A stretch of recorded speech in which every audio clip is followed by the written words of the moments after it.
y cómo Los podemos directores de trabajar. recursos humanos, José, ¿en qué es lo primero que se fijan cuando una persona que va en búsqueda de ese puesto de trabajo observa? ¿En qué?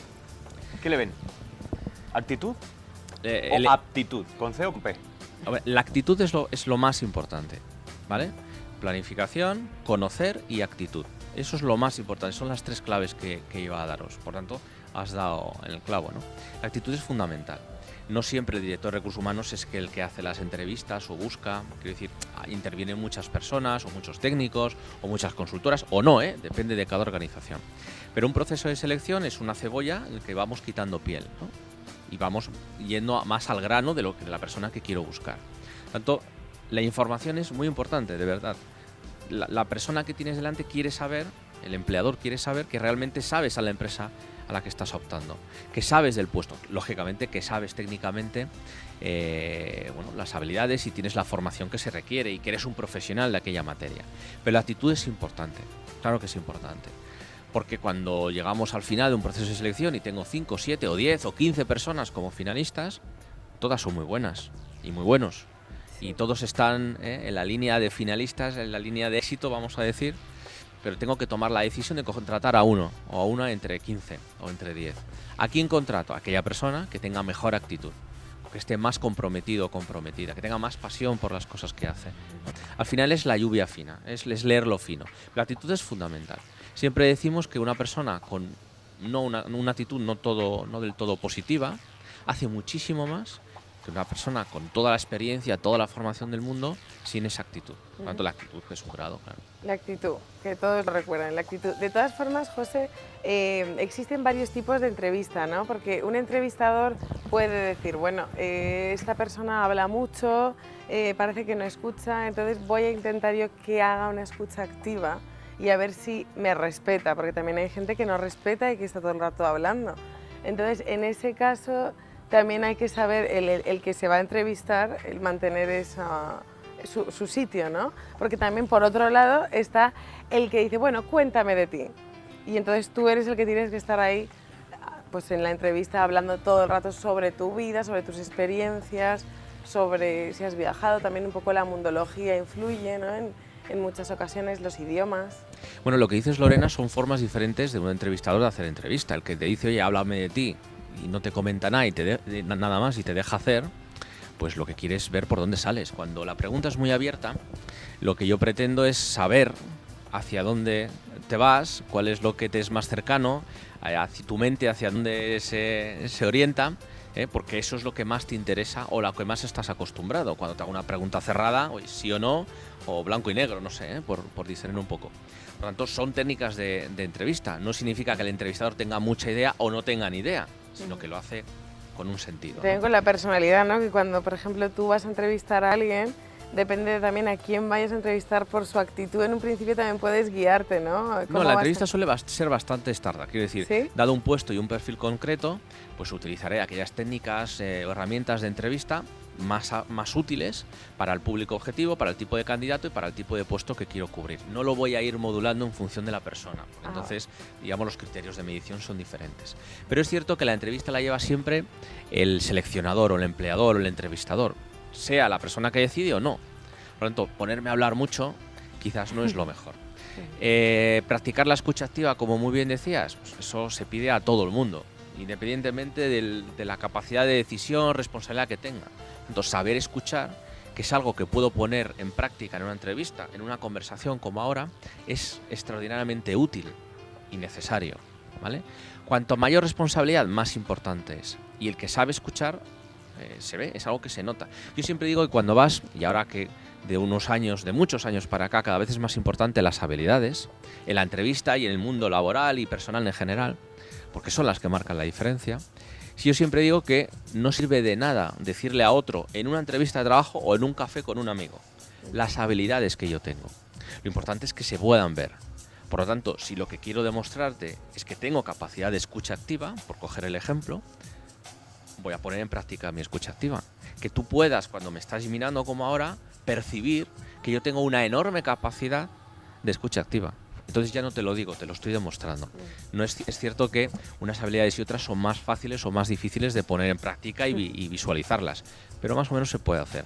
Si yo soy una persona que opta a un puesto de director de, o tengo que liderar personas, o tengo que liderar una compañía, esa capacidad de dirección la tengo que poner en juego.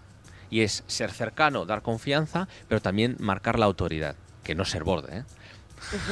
Eso se tiene que ver. Es distinto, claro.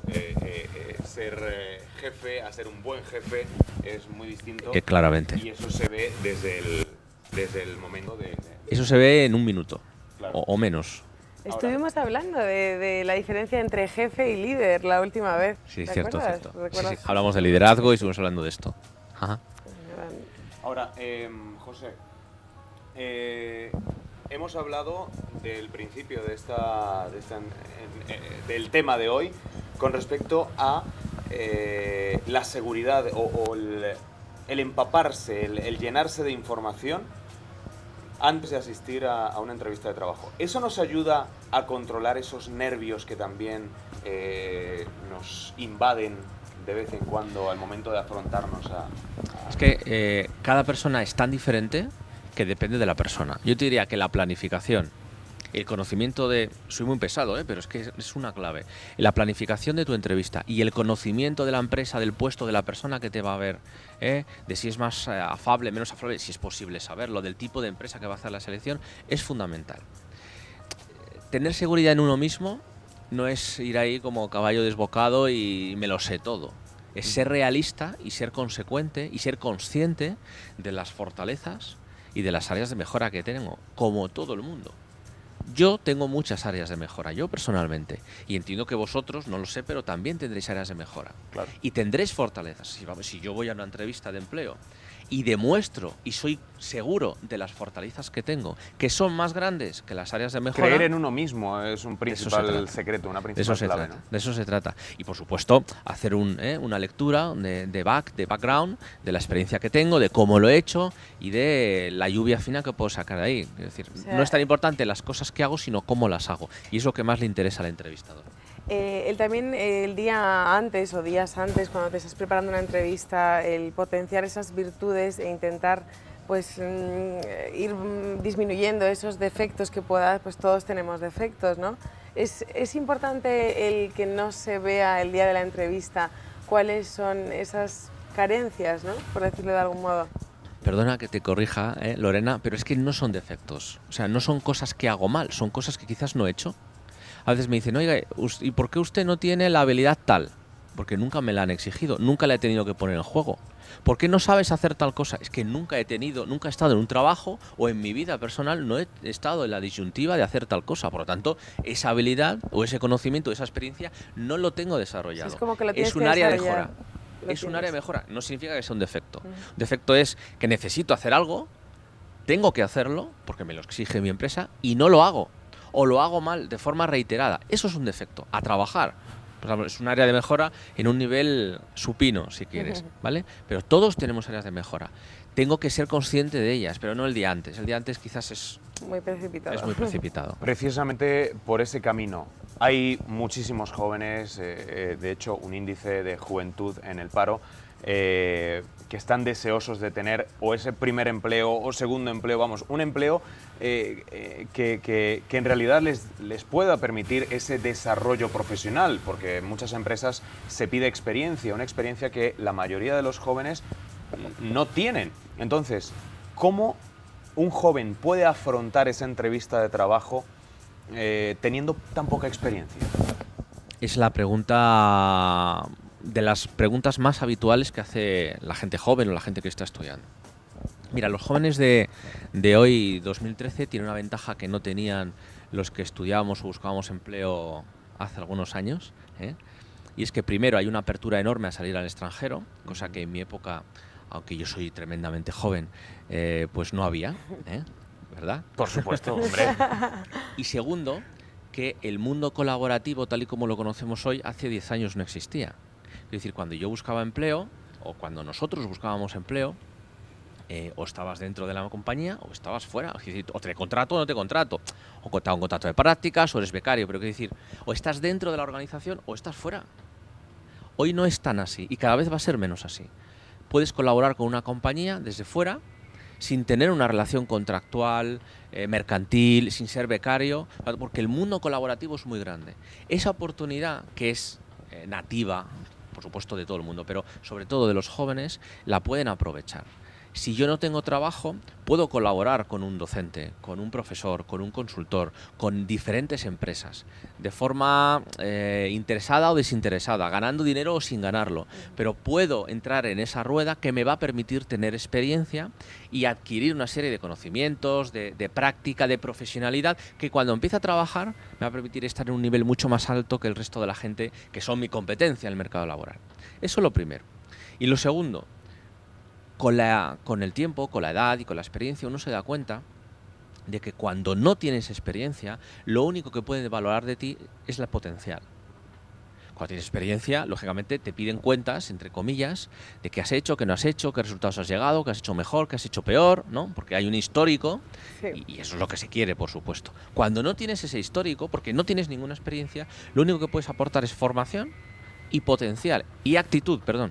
Actitud. Y esos son tus grandes valores. Eso es lo que debemos todos recordar. Esos son tus grandes valores, eso es. Actitud, y tienes que potencial, recordemos que todos lo recuerden. Actitud, potencial y formación. Cuanto más formado estés, mejor. Eso no significa hacer 50 másters. Yo, como sabéis, doy clase en algunas escuelas de negocio y a veces viene gente que tiene 5 o 7 másters. Eso no me vale para nada.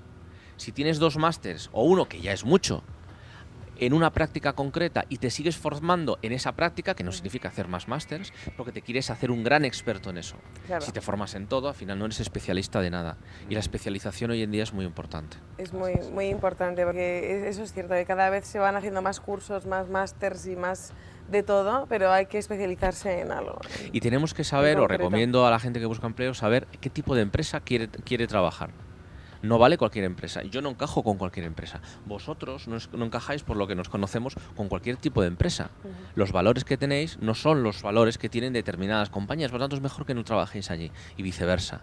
Y eso cada vez es más importante. Mirar lo que ha pasado en Ryanair hace unos días, ¿verdad? Y a mí me han llegado voces, comentarios, incluso alguna persona me lo ha comentado directamente, que no quiere trabajar en Ryanair, gente del sector. Claro. ¿Por qué? Porque no es el tipo de empresa en la que quiere trabajar. Sí, bueno, eso ha pasado con muchas empresas que no vamos a traer ahora a la mesa, pero bien es verdad que el trabajador primero tiene que mirar si el puesto de trabajo en realidad le interesa, le conviene y luego pues afrontar esa situación creyendo primeramente en nosotros mismos, en nuestro potencial, en lo que le podemos dar a la empresa, en lo que la empresa nos puede dar a nosotros también. Y consejos básicos: actitud positiva siempre, formación y potencial. Y preparación también previa a la entrevista. José Canseco. Muchas gracias. Bueno, de todas formas podemos ir profundizando el próximo día con este tema que a todos les interesa. Espero que sí. Y con otros, muchos más temas. Un placer, como siempre. Muchísimas gracias, José, por estos consejos para buscar, para salir a la calle y lanzarnos a esa búsqueda de un contrato de trabajo que tan deseado es hoy en día en España.